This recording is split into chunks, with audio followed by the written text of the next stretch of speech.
وَلَقَدْ يَسَّرْنَا الْقُرْآنَ لِلذِّكْرِ فَهَلْ مِن مُّدَّكِرٍ.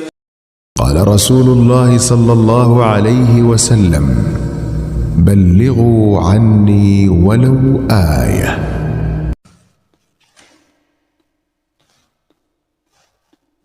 نحمده ونصلي على رسوله الكريم. اعوذ باللہ من الشیطان الرجیم. بسم اللہ الرحمن الرحیم. ان عائشة رضی اللہ تعالی عنہا حدثتها ان النبی صلی اللہ علیہ وسلم كان يتكئ في حجري وأنا حائض ثم يقرأ القرآن. سیدہ حضرت عائشہ رضی اللہ تعالی عنہا نے بیان کیا کہ نبی کریم صلی اللہ علیہ وسلم میری گود میں سر رکھ کر قرآن مجید پڑھتے، حالانکہ میں اس وقت حیض والی ہوتی تھی۔ حضرت فاطمہ بن ابی خبیش رضی اللہ تعالی عنہما کو استحاضہ کا خون آیا کرتا تھا، تو انہوں نے نبی کریم صلی اللہ علیہ وسلم سے اس کے متعلق پوچھا۔ آپ صلی اللہ علیہ وسلم نے فرمایا، یہ رگ کا خون ہے اور حیض نہیں ہے، اس لیے جب حیض کے دن آئیں تو نماز چھوڑ دیا کرو، اور جب حیض کے دن گزر جائیں تو غسل کر کے نماز پڑھ لیا کرو۔ حیض ایک طبعی اور فطری خون ہے جو مقررہ ایام میں عورت کے رحم سے نکلتا ہے۔ اللہ تعالی جل شانہ نے اسے ماں کے پیٹ میں موجود بچے کی خوراک بنایا ہے، کیونکہ اسے وہاں خوراک کی حاجت ہوتی ہے۔ اگر ماں کے پیٹ میں جانے والی خوراک میں رحم کا بچہ شریک ہو جاتا تو عورت کمزور ہو جاتی۔ یہی وجہ ہے کہ اللہ تعالی جل شانہ نے خون حیض کو بچے کی غذا بنا دیا۔ اسی بنا پر حاملہ عورت کو حیض نہیں آتا۔ جب بچہ پیدا ہو جاتا ہے تو اللہ تعالی جل شانہ نے اس نومولود کی خوراک دودھ کی شکل میں ماں کے پستانوں میں منتقل کر دیتا ہے، جو وہاں سے حاصل کرتا ہے۔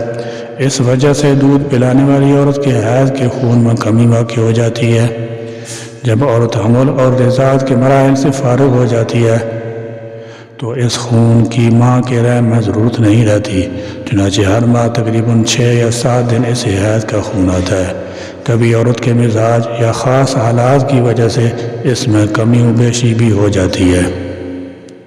حیض کا وقت اکثر علماء کرام کی رائے میں اس کی ابتدا لڑکی کے 9 برس کی عمر کو پہنچنے سے پہلے نہیں ہوتی، یعنی قمری 9 سال اور قمری سال 354 دنوں کا ہوتا ہے۔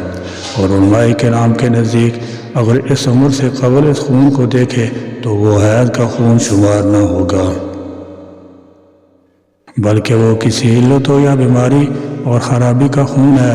حیض مدت العمر بھی جاری رہ سکتا ہے۔ اس عمر کی کوئی دلیل نہیں کہ کسی خاص عمر میں اس کا انقطاع ہو جاتا ہے۔ اگر 100 سال کی بوڑھی بھی اپنی شرمگاہ سے خون کا خروج دیکھے تو وہ حیض کا خون شمار ہوگا۔ لغت میں کسی چیز کے بہنے اور جاری رہنے کو حیض کہتے ہیں، اور شریعت کی اصطلاح میں صحت کی حالت میں خاص اوقات میں بغیر سبب کے عورت کے رحم سے نکلنے والے خون کو حیض کہتے ہیں، جو عورت کے رحم سے بغیر کسی بیماری اور ولادت کے جاری ہوتا ہے، اور جسے عرف عام میں ماہواری یا ایام بھی کہتے ہیں۔ اسی طرح رحم عورت سے جو خون کسی مرد کی وجہ سے آتا ہے اس سے استحاضہ کہتے ہیں، اور جو خون ولادت کے بعد جاری ہوتا ہے اسے نفاس کہتے ہیں۔ حیض کی مدت کم سے کم 3 دن اور زیادہ سے زیادہ 10 دن ہے، لہذا اس مدت میں خون خالص سفیدی کے علاوہ جس رنگ میں بھی آئے وہ حیض کا خون شمار ہوگا۔ یعنی حیض کے خون کا رنگ سرخ بھی ہوتا ہے اور سیاہ و سبز بھی، نیز زرد اور مٹی کے رنگ جیسا بھی حیض کے خون کا رنگ ہوتا ہے۔ حیض و نفاس کا موضوع انتہائی گراں قدر اور غائب درجہ کا حامل ہے، کیونکہ خواتین اسلام کی نماز، روزہ وغیرہ کے اہم مسائل اس سے وابستہ ہیں، اور خواتین اپنی فطری شرم و حیا کی وجہ سے علماء سے ایسے مسائل دریافت نہیں کر پاتی۔ ایام حیض میں نماز روزہ نہ کرنا چاہیے، البتہ ایام گزر جانے کے بعد روزے تو قضا ادا کیے جائیں گے، مگر نماز کی قضا نہیں ہوگی، نماز معاف ہے۔ مناسب ہے کہ اس موقع پر حیض کے کچھ مسائل و احکام ذکر کر دیے جائیں۔ اگر کوئی عورت سو کر اٹھنے کے بعد خون دیکھے تو اس کا حیض اسی وقت سے شمار ہوگا جب سے وہ بیدار ہوئی ہے، اس سے پہلے نہیں۔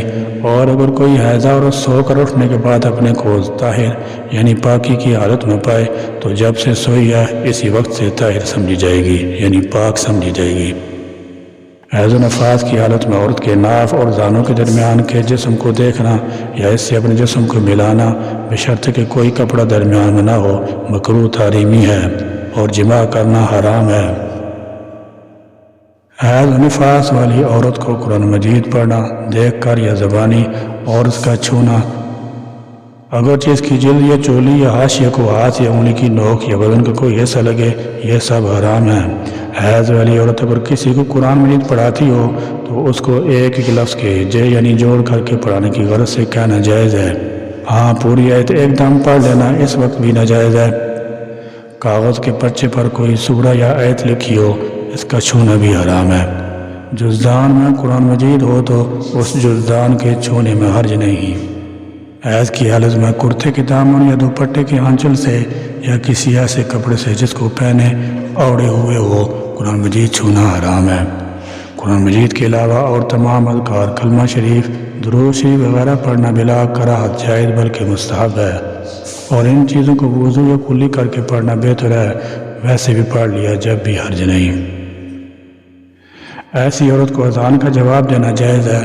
ان دنوں میں نمازیں معاف ہیں، ان کی قضا بھی نہیں، اور روزوں کی قضا ہے، پاکی کی حالت میں رکھنا ان کا فرض ہے۔ نماز کے وقت میں وضو کر کے اتنی دیر تک ذکر الہی، درود شریف اور دیگر وظائف پڑھ لیے کریں جتنی دیر تک نماز پڑھا کرتی تھیں تاکہ عادت رہے۔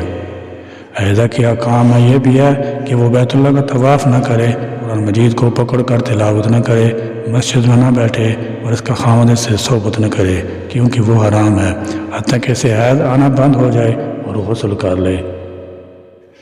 جس عورت کا حیض 10 دن اور 10 راتیں آ کر بند ہوا ہو تو اس سے بغیر غسل کے خون بند ہوتے ہی جماع جائز ہے، اور جس عورت کا خون 10 دن سے کم آ کر بند ہوا تو اگر اس کی عادت سے بھی کم آ کر بند ہوا ہے تو اس سے جماع جائز نہیں جب تک کہ اس کی عادت نہ گزر جائے، اور عادت کے موافق اگر بند ہوا ہے تو جب تک غسل نہ کرے یا ایک نماز کا وقت نہ گزر جائے جماع جائز نہیں۔ نماز کا وقت گزر جانے کے بعد بغیر غسل کے بھی جائز ہوگا۔ نماز کے وقت گزر جانے سے یہ مقصود ہے کہ اگر شروع وقت میں خون بند ہوا تو باقی وقت سب گزر جائے، اور اگر آخر وقت میں خون بند ہوا تو اس قدر وقت ہونا ضروری ہے کہ جس میں غسل کر کے نماز کی نیت کرنے کی گنجائش ہو، اور اگر اس سے بھی کم وقت باقی ہو تو پھر اس کا اعتبار نہیں، دوسری نماز کا پورا وقت گزرنا ضروری ہے۔ یہی حکم نفاس کا ہے کہ اگر خون 40 دن آ کر بند ہوا تو خون بند ہوتے ہی بغیر غسل کے، اور اگر 40 دن سے کم آ کر بند ہوا تو بعد عادت گزر جانے کے، اور اگر عادت کے موافق بند ہوا ہو تو غسل کے بعد یا نماز کا وقت گزر جانے کے بعد جماع وغیرہ جائز ہے۔ ہاں ان سب صورتوں میں مستحب یہ ہے کہ بغیر غسل کے جماع نہ کیا جائے۔ اگر کوئی عورت غیر زمانہ حیض میں کوئی ایسی دوا استعمال کرے جس سے خون آ جائے تو وہ حیض نہیں۔ مثلا کسی عورت کو مہینے میں ایک دفعہ 5 دن حیض آتا ہو تو اس کے حیض کے 5 دن کے بعد کسی دوا کے استعمال سے خون آ جائے تو وہ حیض نہیں ہے، اور جب حیض کا خون بند ہو جائے تو عورت پاک ہو جاتی ہے۔ اب اس پر غسل کرنا فرض ہے۔ غسل کے بعد ہر وہ کام جو حیض کے سبب ممنوع تھا انہیں کرنے کی اجازت ہے۔ دعا ہے کہ اللہ تعالی ہمیں اور سب مسلمانوں کو دینی بصیرت سے نوازے اور قول عمل میں اخلاص نصیب فرمائے۔ ربنا تقبل منا انك انت السميع العليم وتب علينا انك انت التواب الرحيم، وآخر دعوانا ان الحمد لله رب العالمين۔